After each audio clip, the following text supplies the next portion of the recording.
2022 में पूर्वांचल से लेकर पश्चिमी यूपी तक बीजेपी के सामने सबसे बड़ी चुनौती 2017 की जीत को दोहराना है। प्रधानमंत्री मोदी पूर्वांचल में कई बार दौरे कर चुके हैं और आने वाले दिनों में कई और रैलियां करने वाले हैं। वहीं योगी आदित्यनाथ कैराना से लेकर मथुरा तक पश्चिमी यूपी के वोटरों के द्वारे द्वारे हाजिरी लगा रहे हैं। लेकिन बीजेपी के प्लान पर पानी फेरने के लिए राकेश टिकैत ने मोर्चा संभाल लिया है। पश्चिमी यूपी से लेकर पूर्वांचल तक बीजेपी के राह में रोड़े खड़े करने की पूरी तैयारी है। क्या टिकैत का खेला बीजेपी के लिए झमेला है?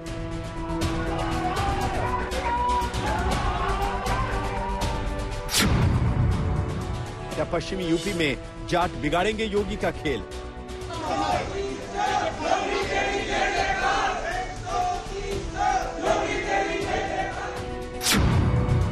क्या पूर्वांचल में टिकैत का गेम प्लान सॉलिड है?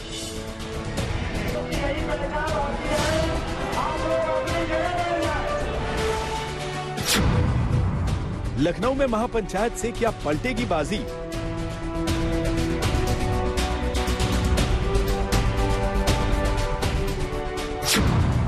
क्या हिंदुत्व फैक्टर पर भारी पड़ेगा किसान फैक्टर?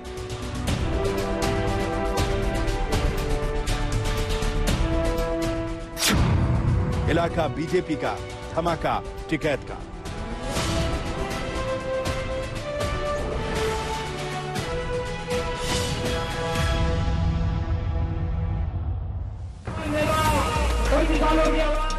दरअसल 22 नवंबर को संयुक्त किसान मोर्चा ने लखनऊ में महापंचायत बुलाई है।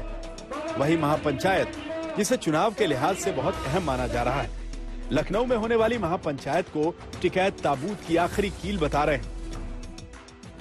22 तारीख को मीटिंग रखेंगे। उसमें मेन मुद्दा रहेगा लखीमपुर कांड, जिसमें घायलों को भी अभी पैसे नहीं दिए गए। जो समझौता आया था उसमें पैसे उनके रह रहे हैं। मुकदमे दर्ज, फर्जी मुकदमे दर्ज हो रहे हैं, वो इशू रहेगा।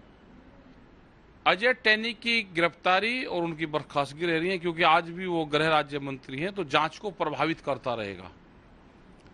गन्ने का भुगतान है, गन्ने का रेट कम है, धान की खरीद नहीं हो रही, वो एक बड़ा इशू है। तो ये सारे इशू को लेकर लखनऊ में प्रस्तावित मीटिंग है। यहाँ आपको याद रखना है कि टिकैत पश्चिमी यूपी से आते हैं। वही पश्चिमी यूपी जहाँ पर किसान आंदोलन का असर है, जहाँ जाट समुदाय बीजेपी से नाराज माना जा रहा है। लेकिन इस बार लखनऊ से महापंचायत का टिकैत पूर्वांचल में निशाना साध रहे हैं। वही पूर्वांचल जो बीजेपी का खेल बिगाड़ भी सकता है और बना भी सकता है। बीजेपी की तो सरकार है ही नहीं देश में। ये तो खामखा झूठ बोल रहे कि हमारी है। इनका जो कुछ इनके डब्बे में कुछ ये लेते लेकर भाग गया कोई, उनका है नहीं इनकी। तो क्या योजना क्या रहेगी? क्योंकि तुरंत नवंबर में आप कर रहे हैं रैली या पंचायत, आप जो उसका नाम दे लें, उसके बाद जनवरी फरवरी में होने हैं चुनाव। तो इसमें चुनावी भूमिका में भी क्या राकेश टिकैत नजर आएंगे, या जो पूरा संयुक्त किसान मोर्चा है वो नजर आएगा? किस भूमिका में रहेंगे? नहीं तो रहेंगे भाई, जब तक हमारी बात नहीं मानते तो हम तो रहेंगे तो ही। हम तो महाराष्ट्र भी जा रहे, तो वहां तो चुनाव है नहीं, वहां पे भी मीटिंग है। 19 तारीख की भी मीटिंग रहेगी बॉम्बे में, फिर हमारी 28 तारीख की भी रहेगी, 29 तारीख से फिर यहाँ पे भी है। तो ये तो प्रोग्राम पूरे देश भर में चलते रहेंगे। टिकैत की रणनीति है लखीमपुर खीरी कांड को मुद्दा बनाकर पूर्वांचल में बीजेपी के खिलाफ माहौल बनाना। ये वही मुद्दा है जिसे लेकर कांग्रेस, समाजवादी पार्टी और बीएसपी पहले ही चुनावी मैदान में ताल ठोक रही है। यह वजह है कि टिकैत के एक्टिव होते ही उत्तर प्रदेश का सियासी पारा चढ़ने लगा है। सबसे पहले सुनिए लखनऊ में किसान के महापंचायत पर बीजेपी का रिएक्शन क्या आया। बेहतर ये होता कि लोग अलग अलग एक ही भाषा में जो विपक्ष बोल रहा है वही कुछ लोग किसानों के नाम पर बोलते, तो यह उचित नहीं है। उनको चाहिए अगर राजनीतिक मंतव्य रख रहे हैं तो राजनीतिक दल के रूप में सामने आए, जिसको भी आना है।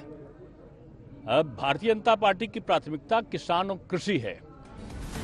किसानों के नाम पर अब सभी दल चुनावी काम पर नजर आ रहे हैं। दंगल बड़ा है, लिहाजा चुनावी दांव में कोई पीछे नहीं है। जनता भूली नहीं है जिस तरह से किसानों को यहाँ रौंदा गया है। उत्तर प्रदेश की जनता 2022 में वोट के माध्यम से भारतीय जनता पार्टी को बाहर का रास्ता दिखा देगी।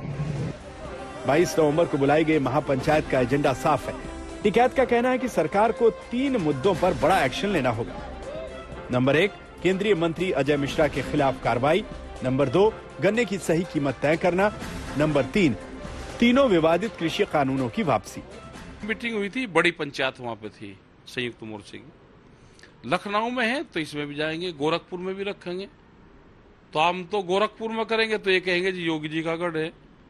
हम अगर आप बनारस में करेंगे तो कहेंगे जी पीएम का है। तो ऐसा तो नहीं है। ये तो मीटिंग तो आदमी कोई कहीं पे भी कर सकता है। जहां पे दिक्कत होगी तो मीटिंग तो होगी। तो क्या लखनऊ में टिकैत की महापंचायत पूर्वांचल में किसान आंदोलन को तेज कर देगी? क्या किसानों का मुद्दा 2022 में बीजेपी को बहुत भारी पड़ने वाला है? दिल्ली से कुमार कुणाल और लखनऊ से कुमार अभिषेक के साथ आज तक ब्यूरो।